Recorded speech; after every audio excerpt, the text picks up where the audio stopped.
همه ایرانی عزیز. Welcome to another episode of Persian Odyssey in sunny London. As you can see, the rain was perfectly prepared for this special episode.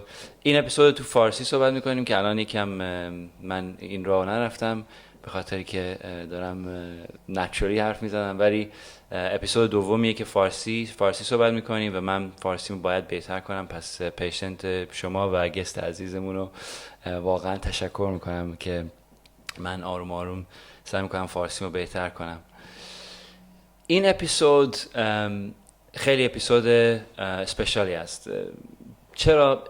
بعضی موقع یه آدمای تو زندگی بهشون میرسی و وقتی که واقعا پشن داشته باشی برای کاری که میکنی و اون کاری که میکنی این کمک مردم دیگه باشه، واقعا به نظر من این آدما یه جورای انجل هستن، به خاطر که اون مرجی عشق برای کار و عشق برای کمک کردن آدمای دیگه وقتی با هم میاد واقعا معجزه است و این آدما به نظر من باید واقعا پروتکت بشن و آدمایی هستن که خیلی خیلی میتونیم ازشون چیزهای مختلف یاد بگیریم. این نفر خودش فقط برای فان پی اچ دی میگیره، تو ایران که پی اچ دی داره، اینجا هم پی اچ دی داره تو یه تاپیک خیلی مهم که الان به نظر من تمام دنیا این تاپیک یا یادشون میره یا خیلی جدی نمیگیرن، تاپیک سایکولوژی. و این نفر نه فقط ریکگنایز شده که تیوتر سایکولوژی هست تو انگلیس، بعد از فقط 2 سال اومدن تو این کشور انتخاب شده که به کسای دیگه سایکولوژی یاد بده، ولی آرزوی داری که کمپانی خودشو بزنه که کمک کنه به ایرانیایی که از کشور میان بیرون و حتی تو کشورم هستن. I'm sure she doesn't اون پیک اند چوز نمیکنه کی رو کمک میکنه. اینطوری که من باهاش صحبت کردم هر کی رو میبینه دوست داره یه کمک کنه و یه ادوایس بده. Without further ado خیلی دوست دارم بپریم تو تاپیک رو صحبت کنیم و یاد بگیریم از دکتر سپیده امیرعلی. Welcome to Persian Odyssey. خیلی ممنونم ازت، سپاسگزارم از دعوتت و واقعا ممنونم که با یک اینتروداکشن و شروع واقعا بی‌نظیر این بحث رو شروع کردی. خیلی ممنونم از دعوت. اصلا اینتروداکشن من شما رو نشون نمیده کسی که هستی و دوست دارم الان بپریم تو تاپیک و اولین چیزی که دوست دارم بدونم یک تو شورت داستان زندگیتون و به نظرتون قسمت‌های زندگیتون که واقعا شیپتون کرده به آدمی که الان رسیدین. من فکر میکنم که بهتره از ایران شروع کنم که اصلا در واقع که این اتفاق افتاد و چطوری من تبدیل شدم به یه آدمی که الان خیلی دوستش دارم، به خاطر اینکه همونجوری که خودتون گفتین باعث شده که خیلی از آدمو کمک بکنه، به خیلی از ایرانی‌ها و خلا از وقتی که به انگلیس هم مهاجرت کردم به خیلی از ایرانیای خارج از ایران و حتی خیلی از خارجی‌ها. اینه که دقیقا همونجوری که شما فرمودین به نظر من پشن مهمترین چیزه، اون انگیزه‌ای که واقعا اون جوهر وجودی که انگار داره هر قدم تو رو بیشتر میبره جلو و بهت میگه که راهی که داری میری درسته، فقط ادامه بده. من وقتی که 18 سالم بود اینطوری بود که تو ایران رشته ها فقط 2-3 تا رشته بیشتر نبود و من ریاضی فیزیک بودم. یادمه که اصلا این رشته رو دوست نداشتم و از مامانم خواستم که حتما منو به یه سایکولوژیست ببره و بگه که واقعا من باید چی کاره بشم. من نمیدونم چی کاره باید بشم ولی میدونستم که اصلا تو بحث انجینیرینگ نمیتونم آدم موفقی باشم. یه دکتری بود که به نام دکتر سعیدی که به من کمک کرد و از روز اولی که منو دید خیلی جالب که به من گفتش که به نظر من تو باید سایکولوژیست بشی. خیلی برای من عجیب بود به خاطر اینکه من یه بچه 18 ساله بودم که اصلا نمیدونستم روانشناسی یعنی چی.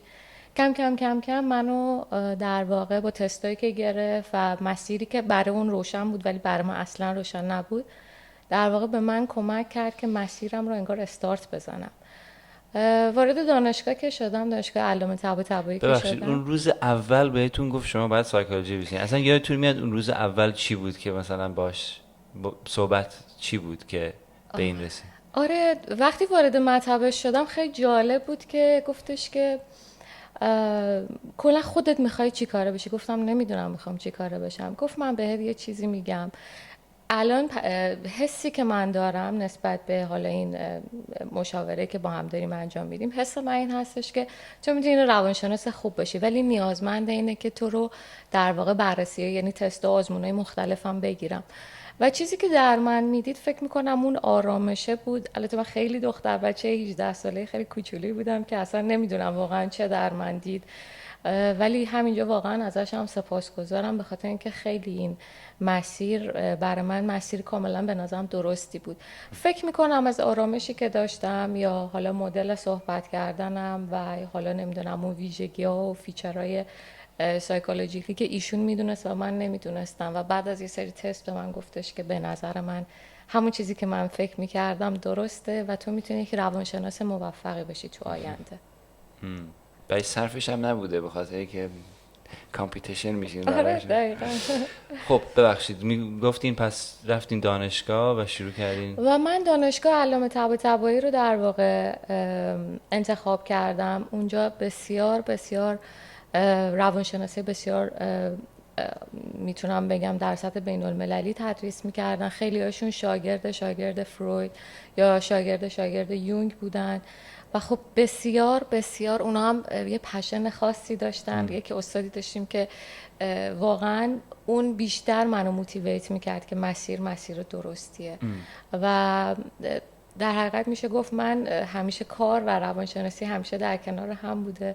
من از سال دوم دانشگاه شروع کردم به کار کردن، توی مؤسسه کار میکردم و بعد 6-7 سال در واقع تونستم به مسیر روانشناسی وارد بشم. ولی از وقتی که شروع کردم به کلاینت دیدن و با آدمای مختلف، با داستان‌ها، با قصه های مختلف وقتی آشنا شدم، دیدم چقدر این شغل برای من فقط یه شغل نیست، یه چیزی که من میتونم انگار آدم‌ها دریچه های روح و روانشون رو برای من باز میکردم و من میتونستم عمیق‌تر اونا رو نگاه کنم.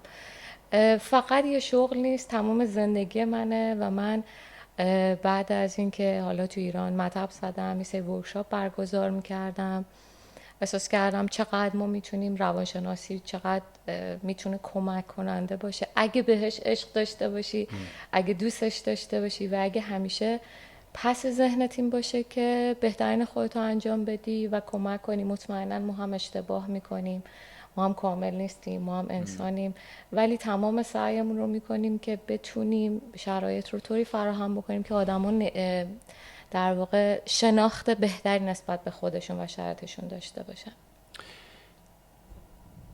الان یه سوالی اومد تو ذهنم، به نظرتون همه 100% خودشون رو باز میکنن یا مثلا به خاطر اینکه من دارم فکر میکنم که اگه مثلا رفتم سایکولوژی تا حالا تو عمرم نرفتم این کار نکردم، همه 100% خودشون رو باز میکنن یا به نظرتون طول میکشه مثلا مردم تا کم کم مثلا همه چی که درون گفتین که پنجره روح خودشون، و روانشون آره، و به نظرتون بعضی طول میکشه یا مردم مثلا بیشتر واقعا احساس میکنن سیفه؟ بخاطر که اون به شما هم ربط داره. آره شما که مثلا طوری که رفتار میکنین، من میبینم مثلا من همدیگه رو 1 ساعت و نیم 2 ساعت پیش دیدیم برای اولین بار، ولی واقعا احساس کردم که جای سیفیه. میدونیم من مطمئنم اینه چیزی که شما اون پرسونالیتی شماست، چرا روی این کار خیلی خوبی. بعد اون چقدر طول میکشه که مردم واقعا خودشون رو باز کنن یا سابجکتیوه به هر نفر که میبینید؟ خیلی سوال خوبیه. من فکر میکنم چند تا عامل تاثیرگذاره. یکی فرهنگه. خب تو فرهنگ ایرانی یه ذره اعتماد کردن کلا کار سختیه و آدما میخوان از یه دریچه بسیار در واقع باری کل زندگیشون رو نشون بدن. ولی خب اگه فرهنگ رو بذاریم کنار، خب بله هر شخصی متفاوت، هر فردی منحصر به فرد خودشه. بعضی خیلی سریع اعتماد میکنن و احساس میکنن این جای امن و گیر رو یعنی در واقع پیدا کردن و میخوان که ارتباط برقرار کنن، میخوان که تغییر کنن. ولی بعضی هم خب زمان میبره، مخصوصا اگه بعضی بخوام نمیخوان تغییر جنسیت. کنن. بله، بعضی دقیقا میان پیش روانشناس که ما بهشون بگیم که آره از دست منم کاری بر تو نمیاد. پرفکتی، برو خونه. آره، یا بعضی موقع ها من بدبختم، آره تو راست میگی، و در واقع میخوان یک در واقع یه پروفی داشته باشن که رفتیم پیش روانشناس اونم کاری واسه ما نتونست بکنه، در واقع اینجوری نگاه میکنن. اما اگه بخوام یک کوچولو جنسیتی هم بگم، در واقع آقایون یه ذره دیرتر اعتماد میکنن، یعنی طول میکشه تا اون لایه های عمیق روانشون رو در واقع با ما شیر بکنن.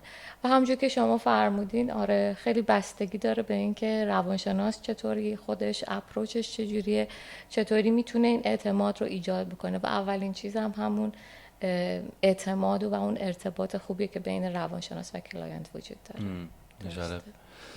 ببخشید من هی از داستانتون میام بیرون ولی دوستان برگردم. پس الان دانشگاه بودین و میتونم ببینم که این واقعا چیزیه که براتون بیشتر از کاره، یعنی خیلی برای من معلومه. خب از دانشگاه چطوری حالا اومدین به، میدونم شما کلیک خود زدین، دوست دارم چطوری به اونجا رسیدین و چطوری الان اومدین به انگلیس؟ چه داستان جایی که براتون مهمه به نظر؟ آره واقعا برای خودم خیلی داستان زندگیم داستان جالبیه، پرچالش ولی بسیار به نظرم جالب. یه استادی داشتم که اونم خیلی تو دانشگاه خیلی به من اعتماد داشت و واقعا اونم میگفتش که تو خیلی میتونی، به نظرم تو کلینیکال کار بالینی خیلی میتونی موفق باشی و از من خواستش که من برم پیشش و حالا با هم دیگه در کنار ایشون در واقع من کیس ببینم. وقتی یکی دوتا کیس دیدم خودش همجوری در واقع میتونم بگم که اکسایتد شده بود که چه جالب که مثلا تو هنوز نمیدونی در واقع پروسیجرهای شرح حال گرفتن یا اینا رو نمیدونی، ولی چطوری میتونی این کار رو انجام بدی.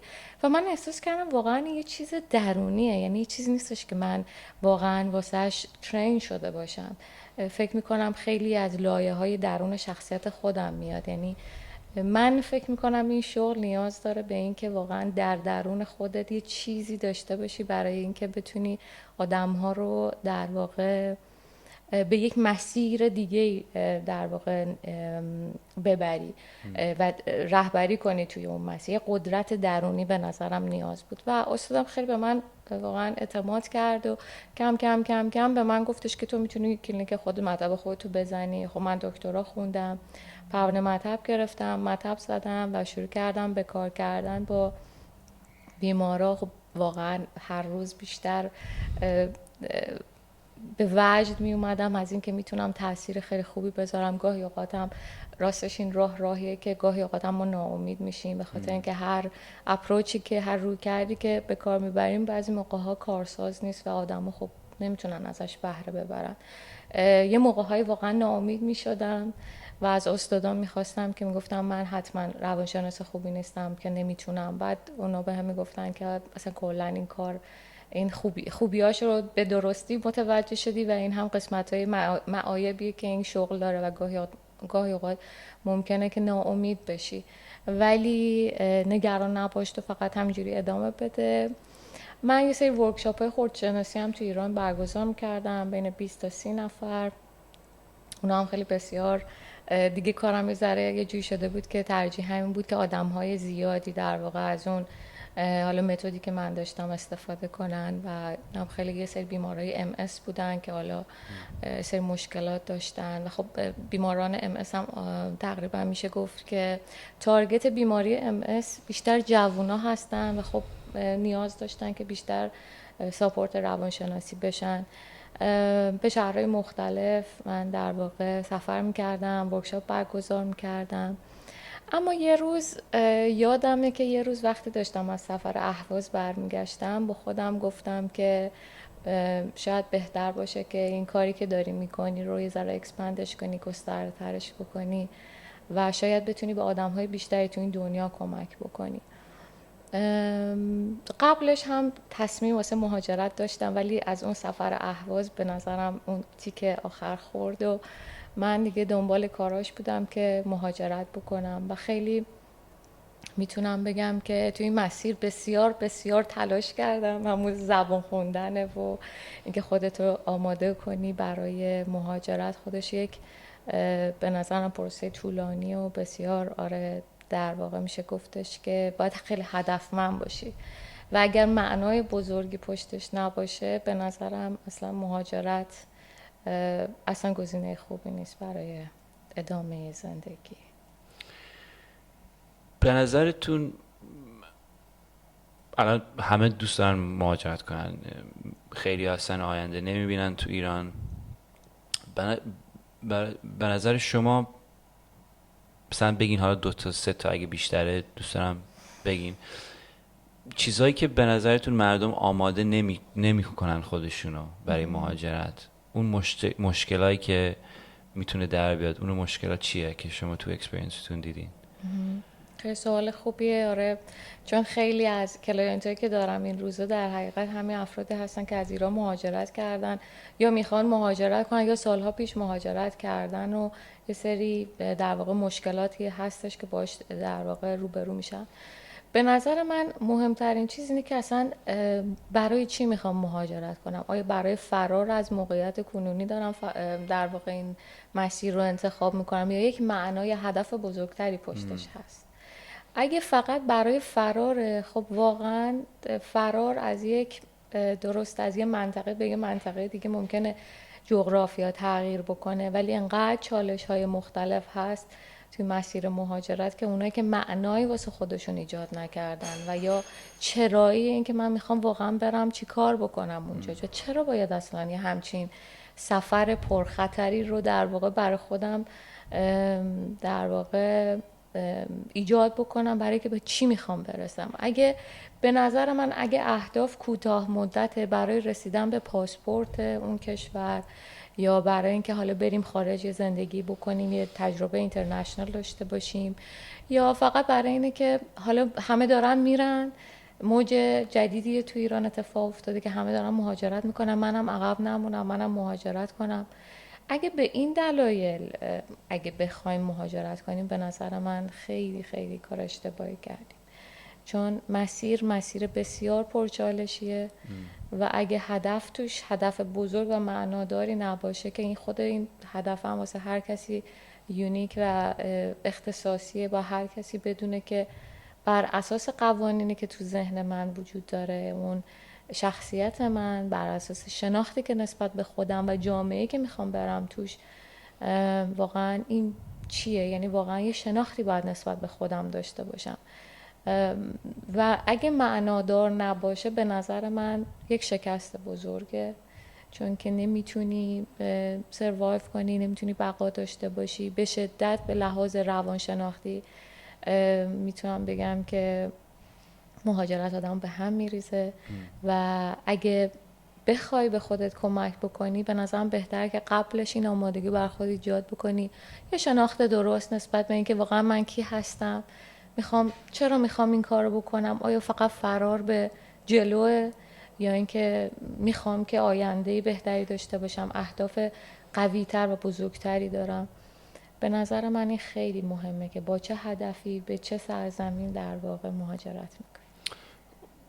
خب خیلی کسایی که مهاجرت میکنن دقیقاً مهاجرت میکنن به خاطر این دلایلی که شما گفتین. یعنی اگه من همینطور الکی شما رو بذارم روش، به نظر من 80% 75% کسایی که مهاجرت میکنن این دلیل هست.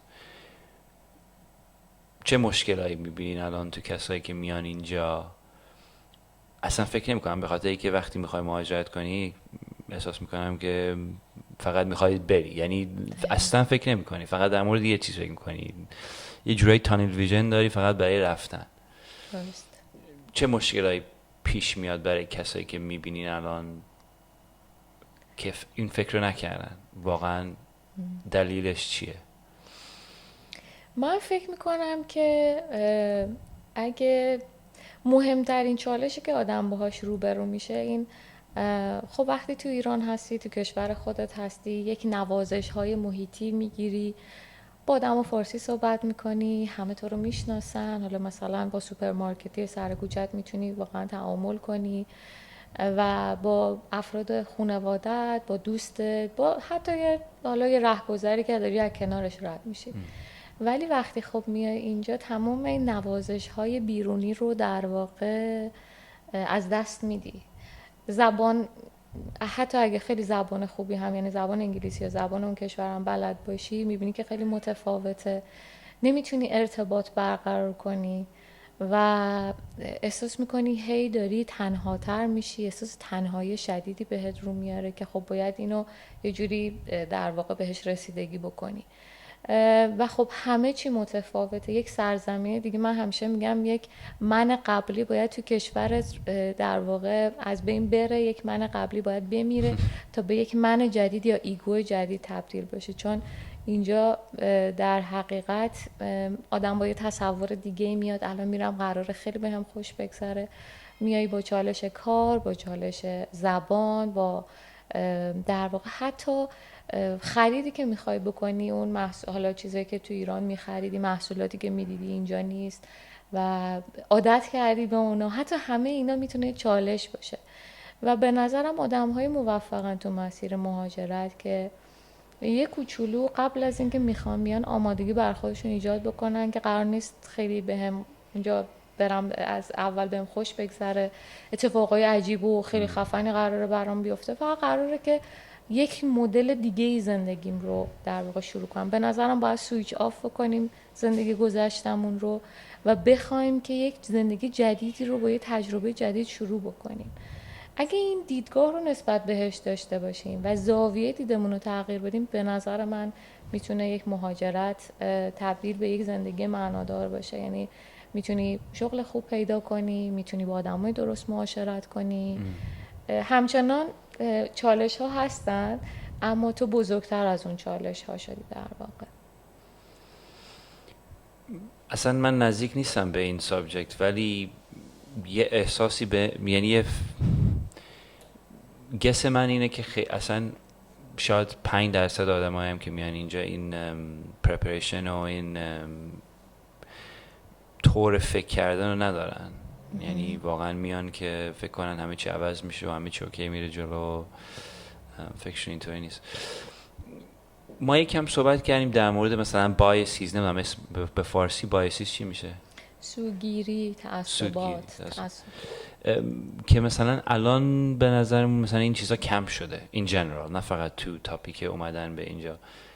شما اینو میبینین تو اکسپریانستون، تو کارتون، تو دانشگاه؟ اینو میبینین که مثلا میدونم سخته که چیزش کنین، کامپیرش کنین به جنریشن قبلی، و الان به نظرتون به خودت نگاه کردن این چیزی که کمه تو مردم، یا به نظرتون به اندازه کافی مردم این کار رو انجام میکنن؟ یعنی تعصبات نسبت به گذشته کمتر شده؟ نه، به نظر به خودشون، مثلا خودشون رو دیدن تو third person، یا ببینن که مثلا من چرا این کار رو انجام میدم، چرا من اتوماتیک، یا مثلا یه تاپیک کوچیک من رو عصبانی میکنه. مثلا به نظرتون مردم به اندازه کافی به خودشون نگاه میکنن به این لول؟ سوال بسیار جالبیه. آره، من در حقیقت میتونم بگم نسبت به دهه‌های گذشته، حتی حالا توی انگلیس، حالا تو لندن که من حالا کار تراپی هم انجام میدم، هم کار در واقع تدریس دارم، میبینم که آدم ها دوست دارن که راجع به خودشون بیشتر بدونن. یعنی نسبت به نسل های گذشته، آره انگار یه ذره این خودآگاهی یا سلف اورنس رفته بالا که در حقیقت من کی هستم، من چرا این رفتار رو خودم نشون میدم، و تمایلشون به دیدن یک حالا تراپیست یا سایکولوژیست یا حالا روان درمانگر بیشتر شده و آدما دارن به این سمت میل میکنن که انگار من میتونم بهتر زندگی کنم، انگار میتونم که رفتار بهتری از خودم نشون بدم، احساساتم رو بهتر نشون بدم. انگار آدما دارن متوجه میشن از یعنی این سلف ابزرویشن داره انگار اتفاق میفته.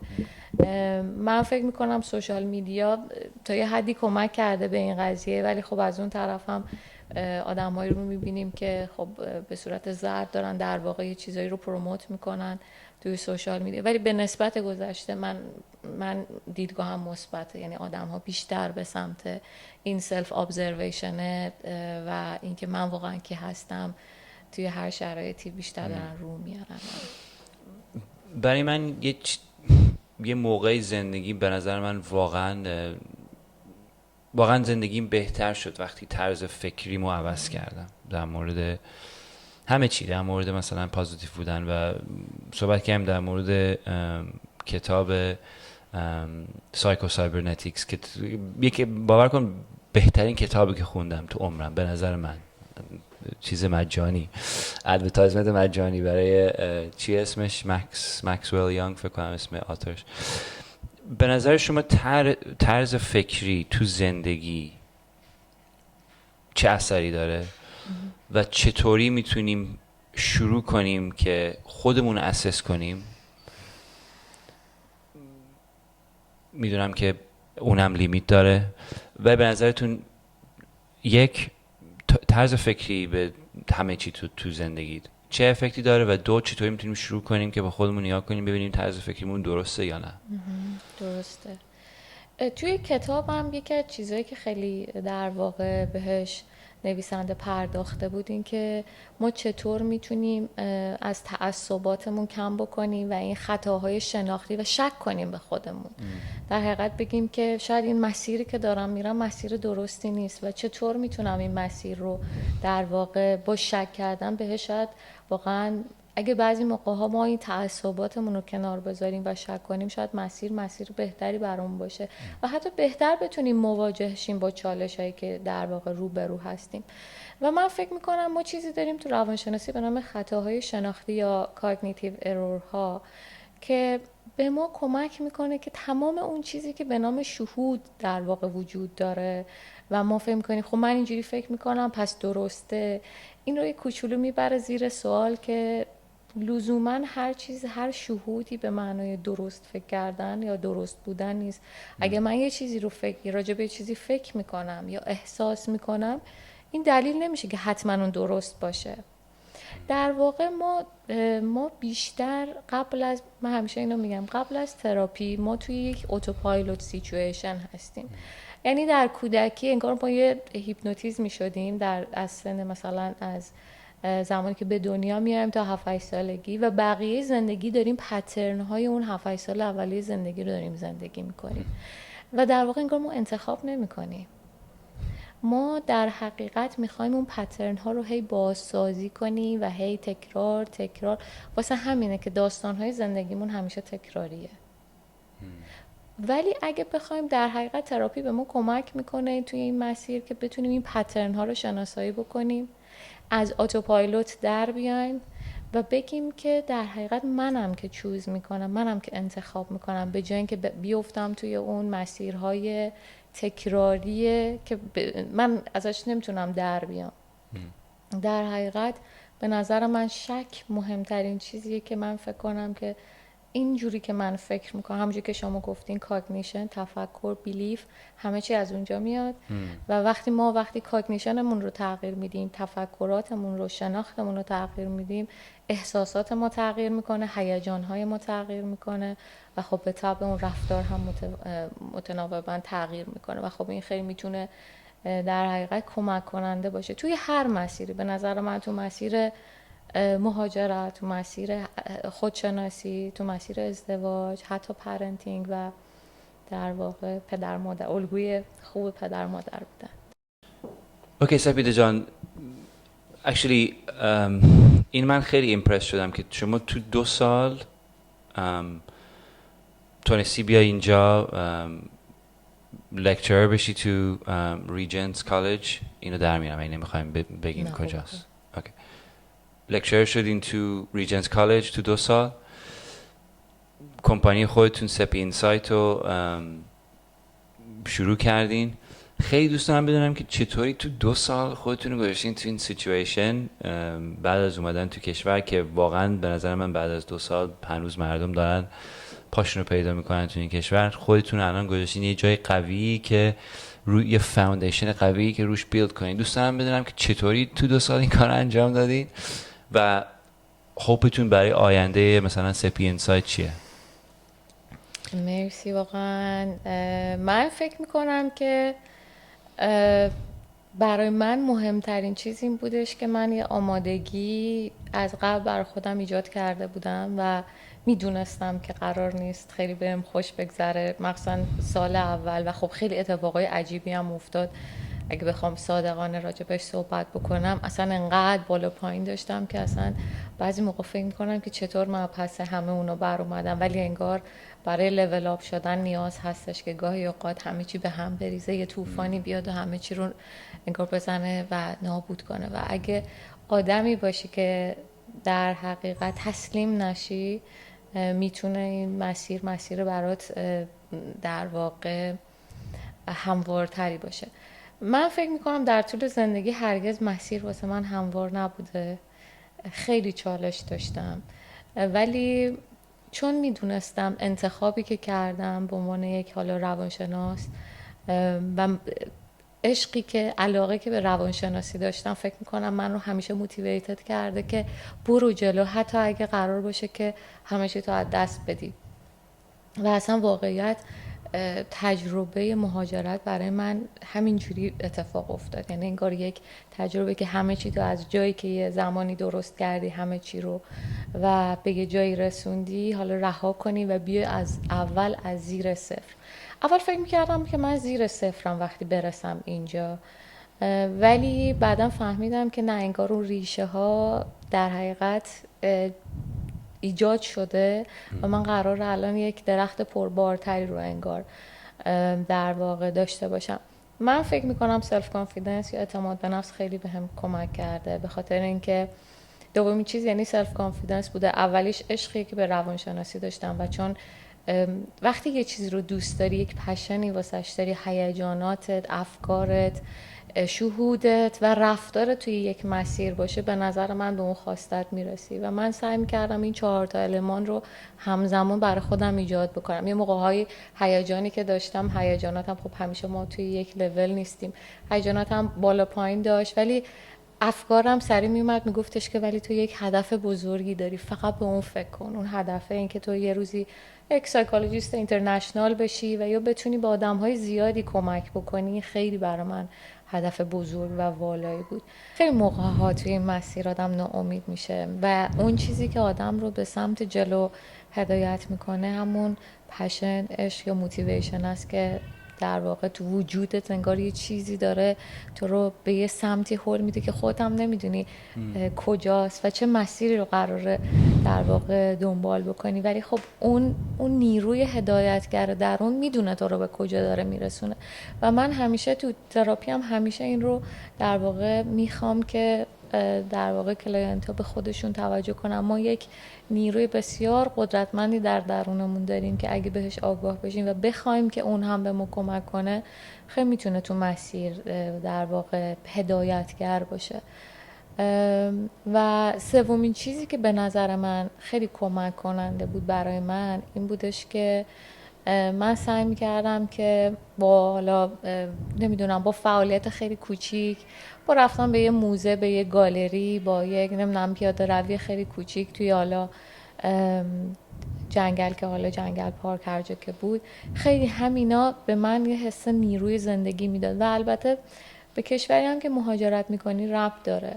من فکر میکنم که حالا من تو لندن وقتی که مصاحبه شدم دیدم که چقدر اونا واسه این که تو آدم آکادمیکی هستی، آدمی هستی که یه فکری، اندیشه‌ای داری، برات ارزش قائل میشن. و من فکر میکنم که این مسیر رو برای من هموار کرد. یعنی من به تنهایی خودم نمیتونستم این مسیر رو بیام. به نظرم محیط هم بسیار تاثیرگذاره. یعنی حالا یه قسمتیش منم که دارم تلاشمو میکنم، ولی از این طرف هم محیط هم باید هم پذیرنده باشه، هم بسیار ساپورتیو باشه تا بتونه تو رو توی مسیر در واقع به سمت جلو حرکت ببره. برای من کانفیدنس یه چیز خیلی بزرگیه. یعنی الان بعضی از کارهایی که میکنم مثلا مردم نگاه میکنم میگن که اصلا باورشون نمیشه، مثلا بلیفی که دارم باورشون نمیشه. ولی من همیشه اینطوری نبودم. یعنی اتفاقا اخشی وقتی خیلی جوان‌تر بودم تو مدرسه خیلی چاق بودم، اصلا کانفیدنس نداشتم.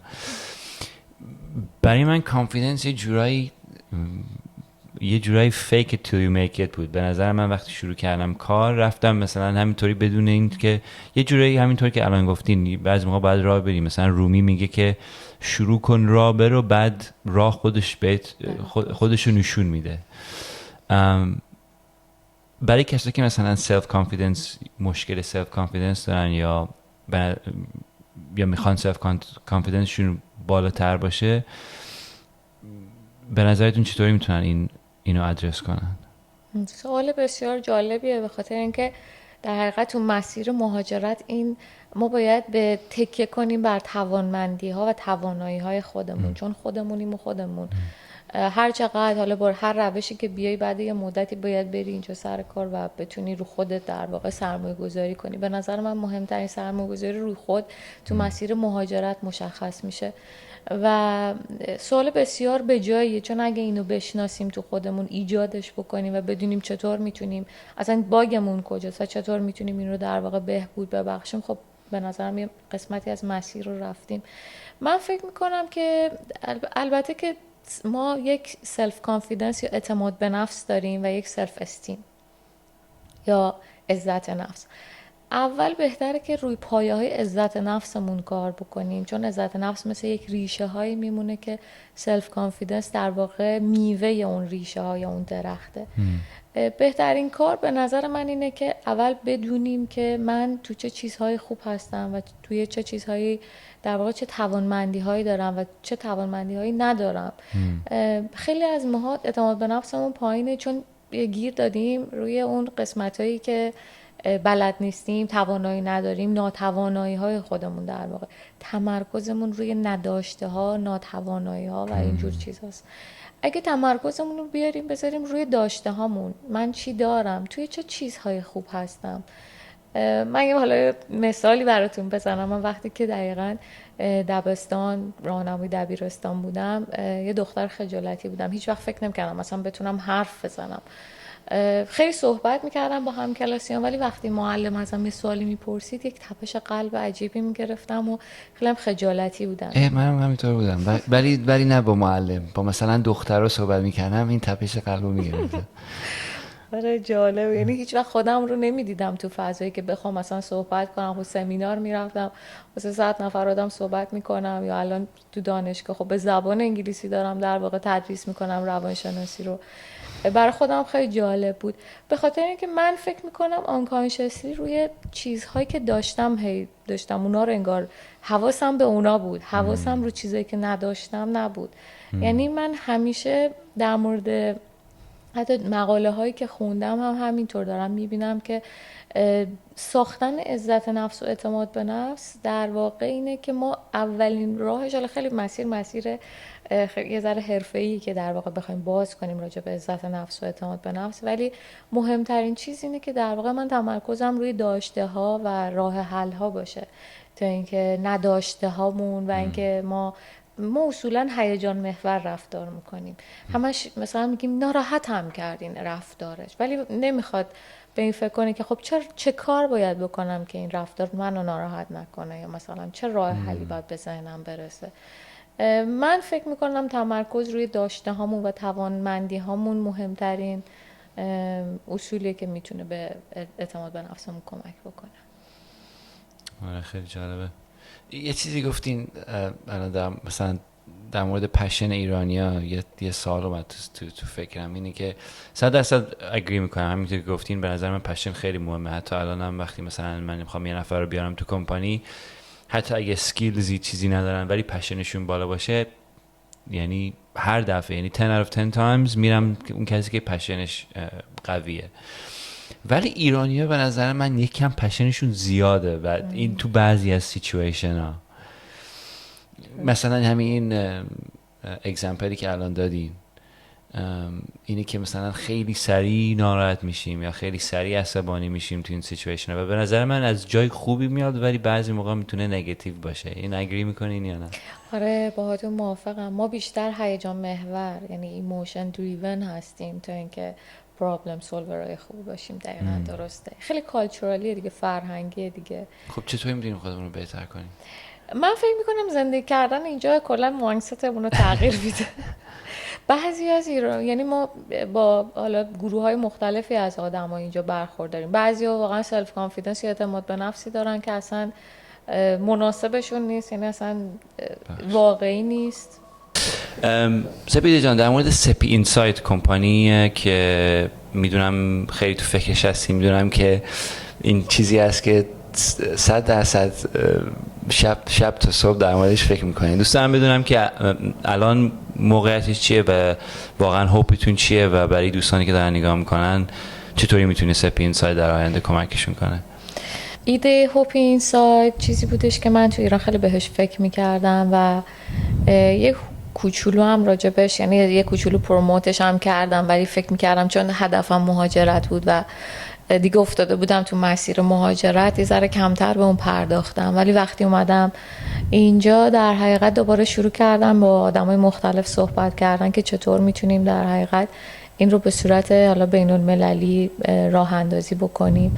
من در حقیقت تو این یه حالت کلینیکه که قراره سمینارهای مختلفی برگزار بکنه و هدفش هم دوباره کمک کردن به آدماست توی هر سیچویشن، مخصوصا ایرانیای خارج از ایران که مهاجرت کردن، چون مفهوم مهاجرت برای ما خیلی متفاوته. کلا میبینیم که هر روز خیلی از آدما دارن تصمیم میگیرن که مهاجرت بکنن و من فکر میکنم مشکلات هم اگه نخواهیم بگیم با چالش های بسیاری قرار روبرو بشن و ما قرار در واقع بهزیستی رو بهشون چطور بهتر میتونن زندگی بکنن، چطور با این چالش ها میتونن روبرو بشن. و من دلم میخواد که امیدوارم که این در واقع این استارتاپ به سمتی بره که بتونم تو کشورهای مختلف در واقع سمینارهای مختلف برگزار بکنم و خودمون از طریق گروه درمانی بتونیم به همدیگه کمک بکنیم. من فکر میکنم فقط شناخت خود نیست توی این مسیر، ما میتونیم حتی کامیونیتی خودمون رو بسازیم توی این مسیر و به همدیگه کمک بکنیم، چون اولش که میایم ساختن اون کامیونیتی یا اون جمع ایرانی خیلی سخته. آدمایی که حالا هم لول هستن میتونن همدیگه رو بشناسن و خیلی موقع ها من حتی تو ایران هم میدیدم که خیلی از آدمایی که مثلا کلاینتی که با هم دیگه توی یه گروه بودن اصلا بعدا رفتن یه بیزنسایی واسه خودشون زدن. یعنی فقط یک گروه درمانی فقط به نظر من هدفش درمان نیست، به نظر من میتونه در حقیقت اون جمع دوستان رو و افراد جامعه رو که دلت میخواد باهاشون در واقع یک اشتراکاتی رو داشته باشی در واقع ایجاد میکنه. این هدف بزرگی هستش که من فکر میکنم که آره شبانه روز واقعا دارم بهش فکر میکنم. یه کارایی هم انجام دادم، از یه سری اساتیدم اینجا خواستم که بهم کمک بکنم برای اینکه بهتر بتونیم اینو پروموتش کنیم. آره خیلی عالی، اکسایتدم ببینم کجا میره در آینده.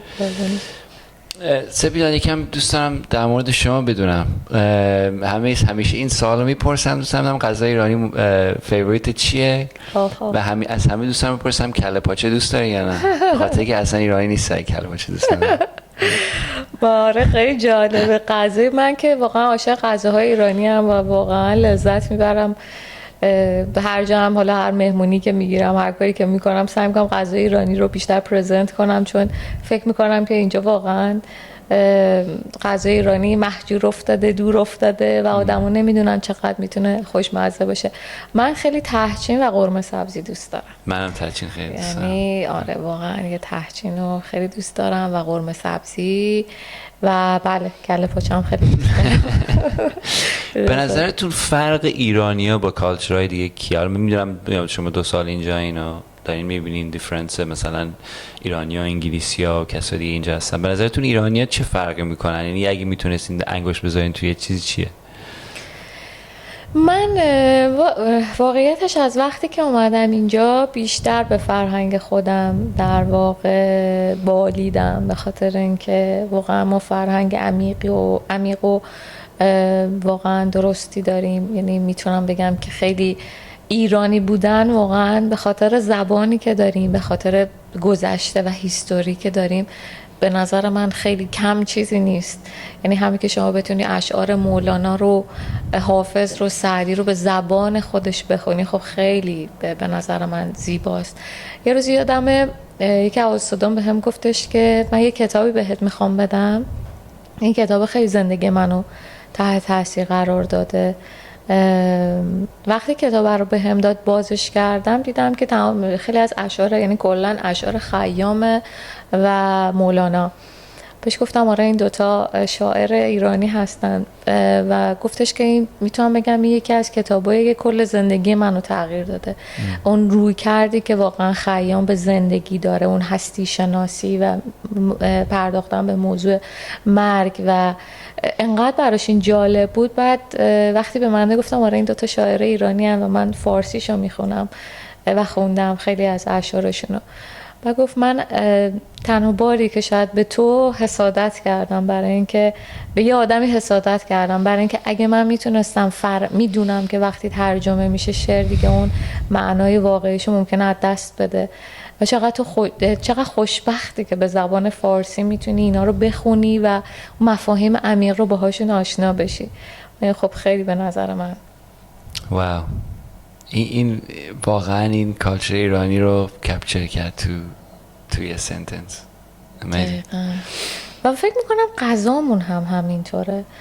من یه خانم آفریقایی هست که دوستانم هست و خب خیلی علاقه‌مند به غذاهای ایرانیه و وقتی که مثلا توی این پروسه آماده شدن غذا وقتی میبینه که مثلا من چی کارایی میکنم، براش خیلی عجیب و همچنان جالبه و میگه که واقعا یه جمله‌ای داره که من خیلی ازش خوشم میاد و هی کوت میکنم. میگه واقعا غذای ایرانی آرتیه که شما با صبوری خودتون میخواین هی به چیزهای بیشتر، به قسمت‌های انگار جدیدتر یه غذا نگاه کنی، انگار مثلا همش میخوای یه تیست جدیدی درست کنی با یه سری چیزایی که اصلا ما هرگز به فکرمون نمیرسه که کامبینیشن اینا یا ترکیب اینا میتونه انقدر جذاب باشه. شما یه همچین چیزی رو تولید میکنی، انقدر صبورین و انقدر در حقیقت براش وقت میذارین. به نظر من دقیقاً غذای ایرانی هم به نظر من خودش یه آرته. خیلی درسته، به خاطر اینکه مثلا خارجی ها یا مثلا آمریکا یا انگلیسی ها مثلا کریسمس دینر یا مثلا تانکسگیوینگ دینر اون ایونتیه که مثلا از صبح شروع میکنن و اینا، ولی ما مثلا خانم‌های ایرانی مثلا همیشه همین پرپریشن رو دارن تو هر میلی، همین پرپریشن. مثلا صبح بلند میشی تو خونه مامان مثلا بوی پیاز داغ میاد صبح، اول صبح میگی چه اتفاقی داره میفته. ولی راست میگین این فکرش نکردم که واقعا پرپریشن ایرانی تو غذا خیلی زیاده. تو انگلیس هم خیلی دوست دارن. یه رستورانی به اسم برنجک و که خیلی معروفه، نمیدونم رفتین؟ بله آره خیلی دوست دارم. یعنی اینجا 3-4 ماه قبل باید بوک کنی که به خودش نشون میده که اگه غذای ایرانی درست پرپر بشه که واقعا به نظر من اون بالاست، جاشون بالاست. سبیده جان یه سوالی دارم ازت. اگه برای یه پسر یا یه دختر جوون ایرانی که میخواد راه شما رو بره تو کاری که کردی تو سایکولوژی، چند تا چیز صحبت کردیم در مورد پشن شما که به نظر من واقعا مچ نمیشه، در مورد کسی که هستین، یعنی پرسونالیتیتون که خیلی کایند، خیلی سافت سپوکن. چه ادوایسی دارین برای اون نفر که میخواد اون راه بره؟ من فکر میکنم که یه قسمتیش واقعا چیزی که باید، یعنی پرسونالیتی که همونجوری که شما اشاره کردین یا سالا پیش یک دکتر روانشناسی در من در واقع میتونم بگم که پیدا کرد، ولی واقعا عشق به کار، که یعنی عشق به این که واقعا بخوای که به دیگران کمک بکنی، یعنی باید جزء ارزش‌های واقعیت باشه، اصول اولیه ارزش‌های واقعیت باید باشه، اینکه بخوای واقعا واسه معنادار باشه. چون خیلی از من میپرسن خسته نمیشی مثلا بعد یه ساعت این مردم میان درد و رنجاشون رو برای تو میگن، و من خیلی دوستام خیلی جالبه، من میگم بعد تراپی، بعد اینکه تو مثلا میری تو حالا یعنی سشن داری با کلاینتت، خوشحال‌تر برمیگردی. چه اتفاقی میفته؟ به خاطر اینکه اگه بخوای بهش به چشم این که وای الان میرم این غم و غصه هاشو قراره برای من تعریف کنه نگاه کنی، دوباره اون تمرکزمون روی قسمت‌های منفی حالا ناداشته هاست نمیتونه آدم موفق باشه.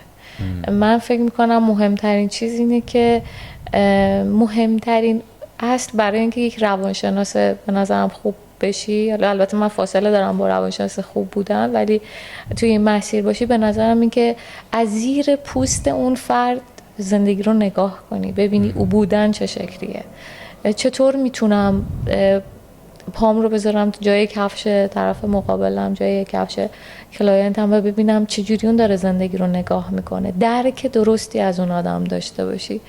و به نظر من وقتی آدم ها احساس کنن که فهمیده شدن و درک شدن، خیلی موقع شاید ما تکنیک های عجیب غریبی هم به کار نمیبریم. تنها کاری که میکنیم که من درک کردم که تو چه زندگی سختی داشتی یا تو چه شرایط سختی هستی و چجوری داری زندگی تو پیش میبری.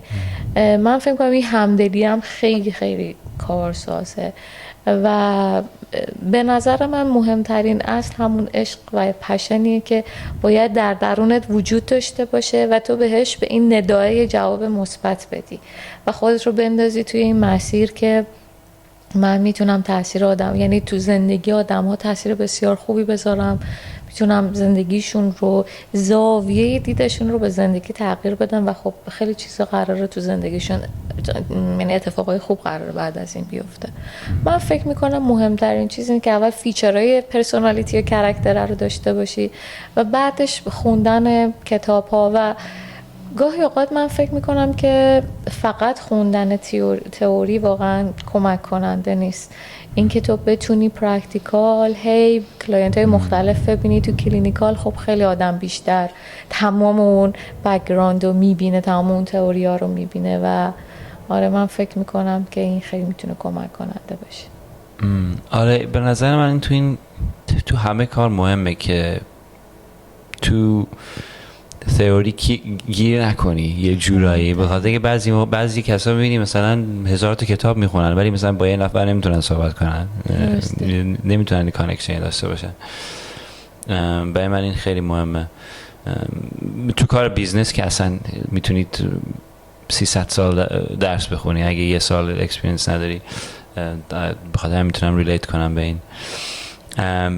سپیده جان خیلی ممنون که من اینو پرژن آدیسی، یعنی این قسمت رو انگلیسی میگم به خاطری که واقعا میخوام درست خودم رو اکسپرس کنم. خیلی احساس خوبی دارم از بودن شما تو دنیا، انسان مثل شما، پرسونالیتیتون که یکه، میگم طوری که چشماتونه، طوری که صحبت میکنین، very soft spoken, very elegant, very calm. I think in your presence I think people feel that, and I think that's like part of your personality. That's what we talked about. I would love to have you again to go further because I think we scratch maybe not even 1% of who Sepide actually is. و دوست دارم بریم مثلا تو فرود و یانگ، اون کسایی که واقعا الگوی تو سایکولوژی هستن، یکم مثلا در موردشون بیشتر بدونیم و واقعا چه افکتی دارن تو دنیای سایکولوژی و شما چی فکر میکنید در مورد بعد از کارش. بخاطر همین دوست دارم یکم بریم بیشتر. ولی خیلی ممنون، واقعا خوشحالم که شما اگزیستین، برای دنیا واقعا لازمه، مخصوصا الان توی دنیایی که به نظر من یکم به خودت نگاه کردن داره کم میشه. maybe من چیزی دارم میبینم تو کسایی که دور خودم، این again باعث من باشه.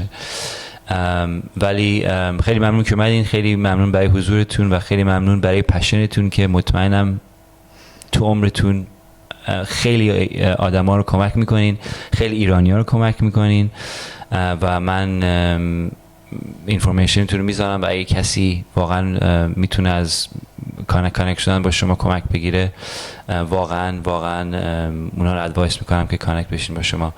خیلی ممنون سپیده جان. مرسی از شما، مرسی از دعوتتون، واقعا خیلی گپ و گفته دوستانه و بسیار لذت بخشی واسه منم بود توی این هوای بسیار نامشخص و چیز لندن و واقعا باز آخر آفتاب شده ببین، بعد اول بری با بارون، بعدش اینجا کاملا سورپرایز میشه هر لحظه یه جور هوای، ولی من هواشم دوست دارم راستش. آره برام خیلی شما لذت اولین نفری. من ازتون تشکر میکنم، مرسی از دعوتتون، مرسی که این فضا رو ایجاد کردیم برای اینکه در واقع من راجع به خودم صحبت بکنم. من ازتون بسیار ممنونم. The pleasure is mine. سپیده جان خیلی ممنون. شما مرسی. مرسی.